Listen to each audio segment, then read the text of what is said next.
Hello friends, अब जो है हम एक्सरसाइज 5.3 का ये क्वेश्चन नंबर जो 18 है बहुत ज़्यादा इम्पोर्टेंट है।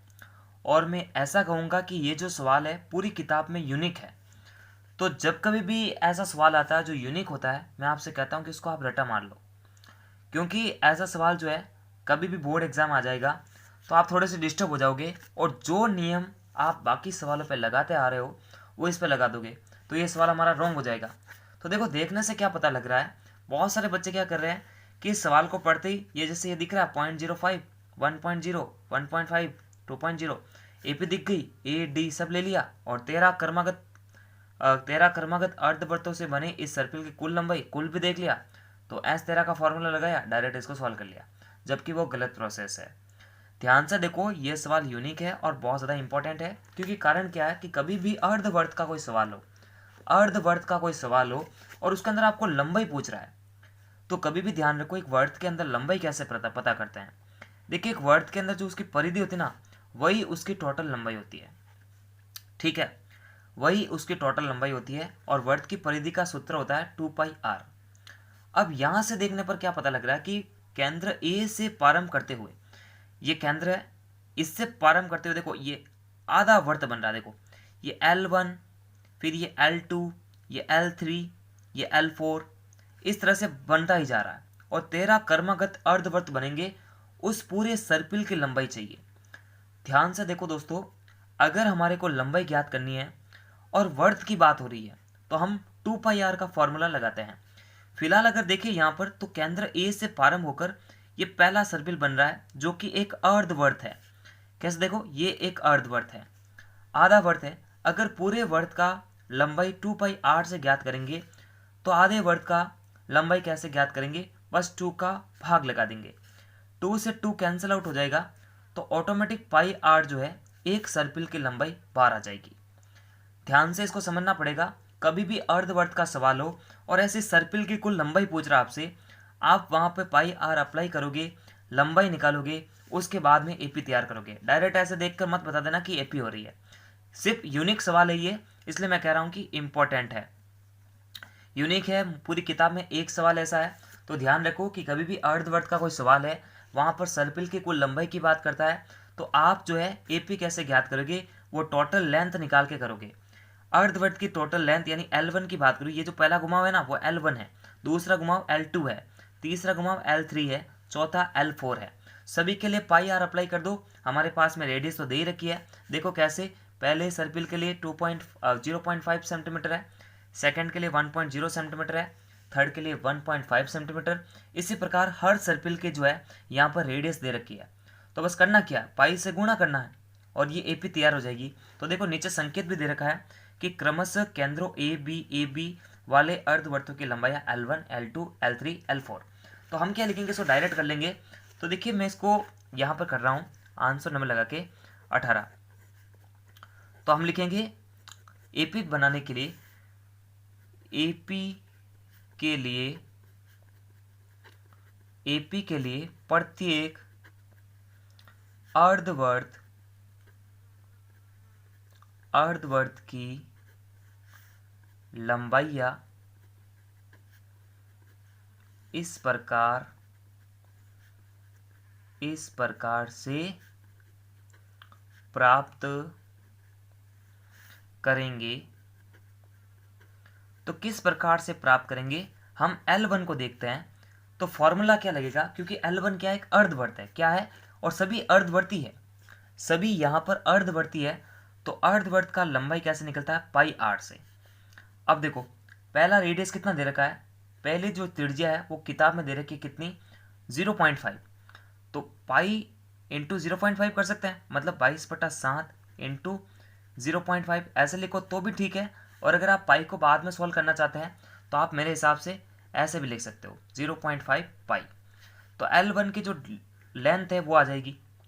इसी प्रकार L2 की भी लेंथ आएगी, पाई आ रही होगा इसमें भी, लेकिन रेडियस चेंज हो जाएगी। इसकी रेडियस कितनी है दे रखी है यहाँ पर, क्योंकि देखो किताब में क्या दे रखा है, 0.5, 1.0, 1.5 और 2.0, ये सभी त्रिज्या है, ये कोई एपी नहीं है। बहुत सारे बच्चे इसको डायरेक्ट एपी समझ रहे हैं, ए डी ले रहे हैं और इस तरह का फॉर्मूला लगा रहे हैं। जबकि अर्धवर्त का कोई सवाल है तो वहाँ पर आप जो है धैर्य बनाकर उसकी लंबाई निकालो, और अर्धवर्त की लंबाई का फॉर्मूला होता है पाई आर।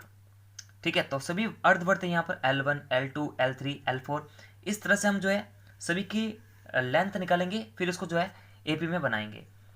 तो उसी प्रकार देखो L2 की रेडियस क्या है, L2 की रेडियस हमारे पास में है, ये देखो 1.0 है, 1.0, तो हम इसको ऐसे लिख दे क्या, 1.0 पाई, है ना, ये इंटू हो गया, आर की वैल्यू ये दे रखी है। इसी प्रकार L3 कितना होगा, पाई आर। देखो सभी की रेडियस अलग अलग है, तो R1, R2, R3 ऐसे लिख सकते हैं। यहाँ पर R3 का वैल्यू कितना दे रखा है, तो 1.5 है, यानी 0.5 बढ़ता जा रहा है। इसको भी पाई से मल्टीप्लाई करेंगे तो क्या हो जाएगा, 1.5 इंटू पाई, L3 भी आ जाएगा। उसी प्रकार L4 भी बार आ जाएगा।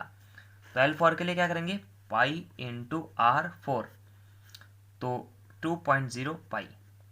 तो देखो हमारे पास में जो ये चार मान आ रहे हैं 1, 2, 3, 4, ये सभी लेंथ बार आ चुकी है। और अर्धवर्त की कुल सर्पिल की लंबाई ज्ञात करने के लिए, यानी ये जो पूरा बन रहा नहीं है ऐसे रोटेट करते हुए जा रहा है, ये पूरा सर्पिल ऐसे ऐसे जो है 13 कर्मागत हमारे को सर्पिल बनाना है जो कि अर्धवर्त होंगे, और उन सभी की टोटल डिस्टेंस निकालनी है। तो टोटल डिस्टेंस के लिए हमारे पास में इन लेंथ का होना जरूरी है, यानी टोटल एल निकालने के लिए हमारे पास में ये सारे एल होने चाहिए। तो देखो प्राप्त एपी हम लिखेंगे प्रश्नानुसार प्राप्त एपी कैसे प्राप्त होगी, L1, L2, L3, L4, ऐसे करते करते जो है ये L13 तक खत्म हो जाएगी, है ना, क्योंकि टोटल जो है 13 सर्पिल चाहिए, इनकी टोटल डिस्टेंस चाहिए। तो L13 है, क्योंकि देखो एपी कहीं पे जाके खत्म हो रही है, तो यहाँ से पता लग रहा है कुल 13। तो दिमाग में आ रहा है कि आपके S13 दिमाग में आना चाहिए। तो पहले SN का फॉर्मूला लगाते हैं। SN का फॉर्मूला सीखते हैं, n/2 कोष्टक 2a plus n-1 into D. और छोटा वाला लगाओ तो भी लगा सकते हो, क्योंकि लास्ट पर दे रखा होता है तो छोटा वाला लगा सकते हैं। फिलहाल यहाँ पर दे नहीं रखा, ठीक है ना।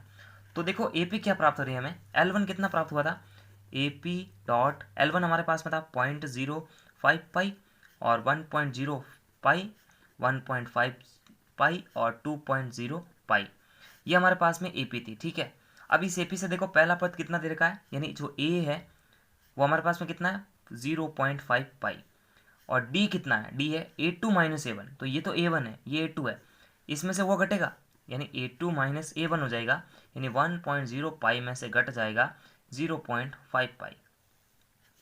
तो देखो घट के कितना आएगा, घट के सिंपली दिख रहा है 0.5 पाई तो आएगा, है ना, इतना ही तो डिस्टेंस चल रहा है। ए भी हमारे पास में है, डी भी है, और एन तो हमारे पास में ही है, क्योंकि एस 13 है, टोटल 13 सर्पिल की चाहिए। तो हमारे पास में एन कितना दे रखा है, कुल 13 सर्पिल की लंबाई, सर्पिल की कुल लंबाई ज्ञात करनी है। तो यहाँ से पता लग रहा है कि S13 का ही फॉर्मूला अप्लाई करना है। तो n बराबर कितना दे रखा है, यहाँ पर पता कर सकते हैं अपन, n बराबर दे रखा है 13। ठीक है, अब लगाते हैं S13 का फॉर्मूला, S13 बराबर 13/2, यानी n/2 कोष्टक 2 इंटू ए कितना दे रखा है 0.5 पाई, प्लस n-1। तो देखो 13 माइनस 1 इंटू डी, डी भी यही है 0.5 पाई, क्योंकि ऊपर हमने ज्ञात कर लिया है। इसको सॉल्व करते हैं। अब तो ये सिंपल हो गया, बहुत ही सिंपल क्वेश्चन है। 13/2 कोष्टक, अच्छा देखो ये इसे मल्टीप्लाई हुआ क्या हो जाएगा, ये देखो लगभग हो जाएगा ये 1.0 पाई, प्लस 12 इंटू, देखो 12 इंटू 0.5 पाई, यही तो होगा। अब देखो इसको सॉल्व करता हूँ मैं, 13/2 1.05, ये इससे गुणा होकर हो जाएगा 6.0 पाई, है ना। कैलकुलेशन तो करनी आनी पड़ेगी आप ही को। इसको मैं यहाँ पे सॉल्व कर देता हूँ, नीचे पढ़ते हैं थोड़ा सा। 13/2, अब ये जुड़ेगा क्या बनेगा, ये 7 हो जाएगा, देखो दिख रहा है 7 इंटू 0 इंटू पाई। अब पाई का मान अप्लाई करते हैं और सॉल्व कर देते हैं, तो ये सिंपल हो जाएगा बहुत ही। अब तो 7.0 इंटू पाई का मान क्या होता है, 22/7, 22/7, ये से कैंसिल आउट हो जाएगा, तो ये 1.0 आ जाएगा। अब देखो क्या हो जाएगा, ये इससे मल्टीप्लाई होगा, सॉरी इससे कट जाएगा ना, 2 एकम 2, 11 बार कटा, तो ये तो एक ही है। अब एक को किसी से भी गुणा करो तो कुछ मतलब नहीं है, तो अपन डायरेक्ट इसको इससे मल्टीप्लाई करते हैं, तो कितना हो जाएगा 13 कम 13, 13 कम 13, 3 4 1 यानी 143 सेंटीमीटर टोटल सर्पिल की डिस्टेंस बार आ जाएगी। तो नमस्कार, thanks for watching, Vande Mataram, जय हिंद जय भारत। और प्लीज़ मैं का सपोर्ट, आपका सपोर्ट रहेगा तो चैनल हमेशा ग्रोथ करेगा। और पूरे चैप्टर की जो प्लेलिस्ट की लिंक है वो वीडियो के डिस्क्रिप्शन बॉक्स में दे रखी है, वहाँ जाकर आप बैक टू बैक सारे वीडियोस देख सकते हैं। तब तक के लिए लाइक, सब्सक्राइब और शेयर कर लीजिए। थैंक यू दोस्तों, और प्लीज़ मैं का सपोर्ट। नमस्कार।